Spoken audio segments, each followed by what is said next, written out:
Yahoo minasan, welcome back again with Mr. K di sini.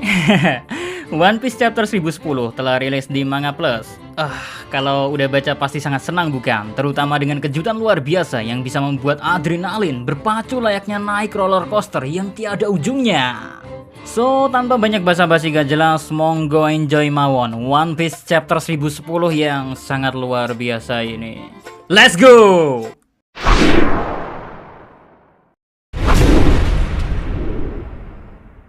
Chapter 1010, Haki Raja. Cover judul diisi oleh Puding ditemani 3 homies kesayangannya sedang meneteskan obat mata. Gak ada yang spesial di sini karena cover judul ini hanyalah requestan dari fans. So kita langsung saja ke menu utama. Pada halaman awal menampilkan Big Mom mulai terjatuh dari pulau Onigashima menuju lautan. Tapi sayangnya emak-emak seksi ini gagal jatuh ke laut karena telah diselamatkan oleh Prometheus. Usai Prometheus nyelamatin Big Mom, nih matahari buatan punya sebuah permintaan pada Big Mom. Sayang ya, permintaannya disembunyikan sih. Terus sebenarnya Big Mom bisa saja sih langsung KO jatuh ke laut kalau saja Prometheus masih dihandle oleh Zoro. Tapi karena saat Zoro sedang menghandle Prometheus, Lau ikut turun tangan musik Zoro, terpaksa dah si Prometheus bebas. Tentunya bukan tanpa alasan Lau ikut campur ya, melainkan Lau melakukannya murni karena ingin menyelamatkan Zoro yang sedang diincar oleh Kaido. Kalau saja Lau gak menggunakan Sembles miliknya, Zoro mungkin sudah KO oleh serangan Kaido. Nice job sih, apa yang dilakukan oleh Lau ada benarnya juga. Mengingat kalau kita melihat ekspresi Zoro saat sibuk menghandle Prometheus, sebenarnya babang kesasar yang sangat kita cintai ini gak sadar kalau Kaido mengincarnya. Untung sih Lau langsung gercep menyadari hal ini. Langsung dah Lau menggunakan Sembles menukar posisinya dengan Zoro. Malahan setelah Lau menukar posisinya dengan Zoro, Lau juga mengeluarkan serangan injection shot tepat di tenggorokan Kaido. Ketika Mr. K melihat momen ini, seketika langsung yakin kalau Kaido memang seperti yang Luffy ucapkan. Dia hanyalah manusia biasa pada umumnya, pasti bisa terluka. Memang fisik luar dan kulit Kaido bagaikan baja, sulit untuk ditembus. Tapi ketika Lau menggunakan injection shot di mana serangan Lau ini mengincar tubuh bagian dalam, ya ternyata bagian dalam tubuh Kaido sama seperti manusia biasa pada umumnya. Bisa terluka juga nih monster terkuat di muka bumi kalau diserang dari dalam. Wah, skill Lau memang nyebelin sih. Kaido saja sampai jengkel sama skill yang Lau keluarkan. Terbukti dari marahnya Yonko satu ini setelah batuk bertahap keluar darah, Kaido langsung gabers Lau dengan kanabonya. Untung Lau mengantisipasi serangan Kaido dengan skill barunya yang bernama Kurten, semacam skill yang menurutku pribadi ya, skill pertahanan di mana Lau memasang semacam pelindung diri biar gak kena serangan secara frontal. Wow, keren sih. Dengan adanya skill Kurten menambah variasi kekuatan buah iblis OP-OP Nomi ternyata sangatlah banyak. Atau mungkin ini gara-gara Lau seorang yang sangat pintar dan basicnya seorang dokter, makanya OP-OP Nomi potensinya bisa sampai se-overpower ini. Seolah-olah Lau begitu paham jabajurune kemampuan buah iblis OP-OP Nomi. Entahlah deh.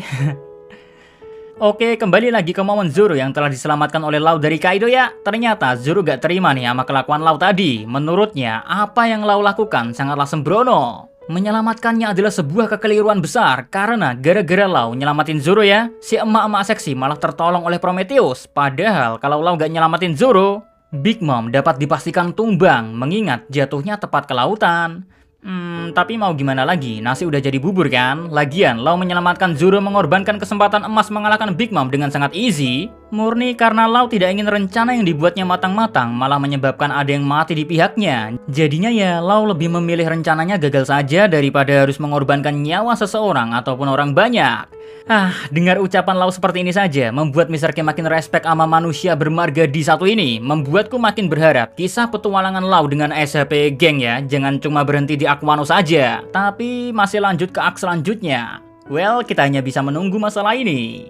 Oke, sekarang pindah problem ke Eustace Kid dan Killer sudah komitmen bakal menghandle Big Mom. Jadi masalah Prometheus gak perlu dibahas Zoro lagi. Bagi Eustace Kid, rencana yang telah disusun Lau hanyalah untuk memisahkan dua Yonko, gak lebih gak kurang. So, walaupun Big Mom gak jadi jatuh ke lautan, rencananya tetap berhasil karena Big Mom telah terpisah dari Kaido.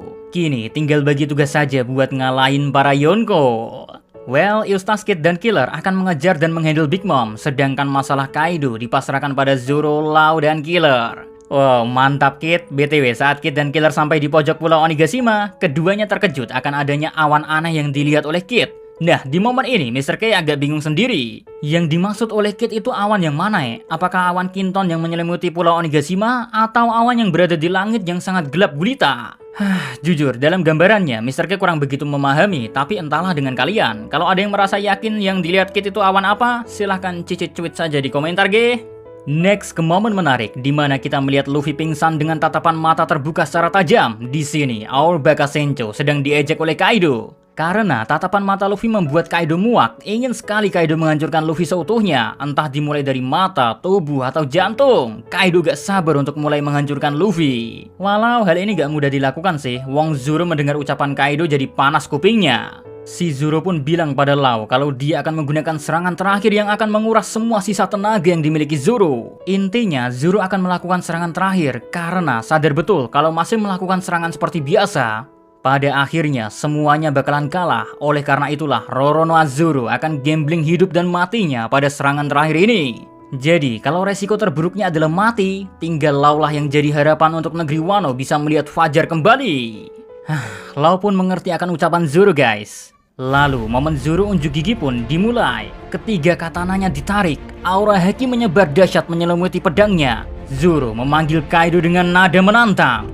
Kalau mau menghabisi kaptennya, Kaido harus melangkahi mayat Zoro terlebih dahulu. Nah, saat momen Zoro berucap lantang pada Kaido, saat itu pula, setelah sekian lama kita menantikan Zoro untuk serius, akhirnya di chapter 1010 ini Zoro menepati janjinya pada seluruh fans One Piece di seluruh dunia. Hanya dengan sebuah teknik bernama Kiki Kyutoryu Asura Bakai Moja no Tawamure.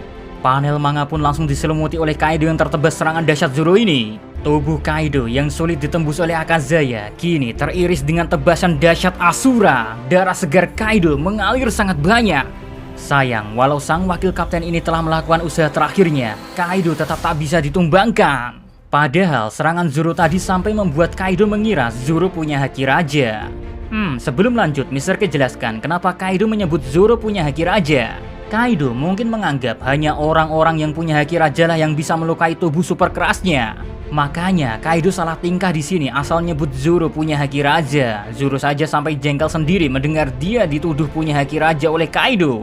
Padahal serangan mode Asura tadi adalah serangan terbaiknya yang dilakukan dengan segenap jiwa dan raga Zoro jadi taruhannya. Guys, Zoro pun langsung tumbang setelah mengungkapkan kejengkelannya. Sementara Kaido tambah emosi. Kini dia punya bekas luka baru dari terakhir kali Oden menggoreskan bekas luka di tubuhnya. So, si monster terkuat di dunia ini pun berusaha membunuh Zoro. Nah, Law melihat Zoro mau dibunuh, gak tinggal diam sih. Dokter baik hati kita ini berusaha nyelamatin Zoro. Tapi sayang, Kaido sadar Law mau ikut campur. Langsung dah, Yonko satu ini menyerang Law dengan Raime Hakkei, sebuah serangan dahsyat bermodal Kanabo Kaido. Sukses menghantam Zoro dan menembus sampai ke tubuh Law dengan sangat keras. Kedua supernova ini pun kesakitan gara-gara serangan unik Kaido tadi. Wow, gila juga ya si Yonko ini. Sudah dilukai Law dari dalam dan ditebas Zoro masih bisa bertarung tanpa terlihat kelelahan ataupun kesakitan sama sekali. Bahkan parahnya, nih Yonko masih bisa banyak omong terkait kekecewaannya karena para manusia Sableng memilih melawannya daripada mengikutinya. Padahal kalau mengikuti Kaido, menguasai dunia akan jadi kenyataan yang nyata. Oh, disinilah momen ter-the best dimulai. Ketika Kaido menyombongkan diri kalau dia bakalan menguasai dunia, dari belakang tempat Kaido berdiri, ada teriakan lantang terdengar. Sang Bakasencho telah bangun dari pingsannya. Monkey D. Luffy berteriak lantang menanggapi ocehan Kaido. Mengikutimu? Jangan samakan kami denganmu, bodoh. Kami ini sangat menyukai para samurai. Karena itulah, aku pasti mengalahkanmu. Lalu flashback sebentar pun terjadi. Luffy mengingat ucapan-ucapan kakek Hyogoro saat melatih dirinya belajar Ryo. Ternyata Luffy sampai sekarang pun belum bisa menggunakan Ryo dengan baik. Tapi setelah menerima serangan Ragnarok Kaido, Luffy pun akhirnya sadar Haki Raja ternyata bisa digunakan sama layaknya Haki Buso. Guys, Kaido pun mendengar ini dari Luffy, tertawa keras sekaligus membenarkan apa yang Luffy duga terkait Haki Raja. Tentunya Kaido gak cuma asal bicara saja, tapi ini Yonko juga langsung menyerang Luffy sambil mengungkapkan, hanya segelintir orang saja yang bisa menggunakan Haki Raja seperti yang Kaido gunakan saat ini. Wah, Kanabo pun dilancarkan mengarah ke kepala Luffy. Tapi Monkey D. Luffy dalam sekejap menghindari serangan tersebut, dan dalam sekejap pula Our Bakasencho tiba-tiba saja dengan kakinya menendang Kanabo Kaido. Tendangan yang bukan sekedar tendangan ya, melainkan tendangan Haki Raja. Petir hitam mengaliri kaki Luffy dan tendangan Luffy tak menyentuh Kanabo Kaido sama sekali. Gak cukup sampai di situ saja. Our Bakasenjo setelah melakukan tendangan Haki Raja melompat ke udara mengambil ancang-ancang. Pukulan Haki Raja dilancarkan ke tubuh Kaido tanpa menyentuh tubuh Kaido lagi. Wow, monster terkuat ini pun terluka. Tak cukup berhenti sampai di sini. Luffy juga melakukan uppercut mematikan. Sebuah uppercut Haki Raja menghantam dagu Kaido dan mengantarkan Yonko yang menurut rumor adalah makhluk terkuat di dunia ini merasakan tumbang diajar oleh orang lain di generasi gila ini. Guys, Trafalgar di Waterloo melihat ini kagum bukan main. Kaget melihat Luffy mengajar Kaido tanpa menyentuh Kaido sama sekali. Wow, sama Lau, kami sebagai fans juga kaget dan merinding sendiri melihat kapten kami mengajar Kaido seperti itu. Bahkan puncak merinding parahnya terjadi ketika dia, sang calon raja bajak laut masa depan, tanpa peduli di sekujur tubuhnya ada luka, tanpa rasa takut yang dihadapinya adalah seorang bajak laut legenda, tanpa bergeming melawan musuh yang punya status Yonko. Our Bakasenjo, Monkey D. Luffy berbicara lantang. Zoro, Torao, terima kasih sudah melindungiku. Sekarang kalian turunlah ke lantai bawah. Serahkan sisanya padaku. Apapun yang terjadi, aku pasti akan mengalahkannya. Tolong sampaikan itu pada semua orang.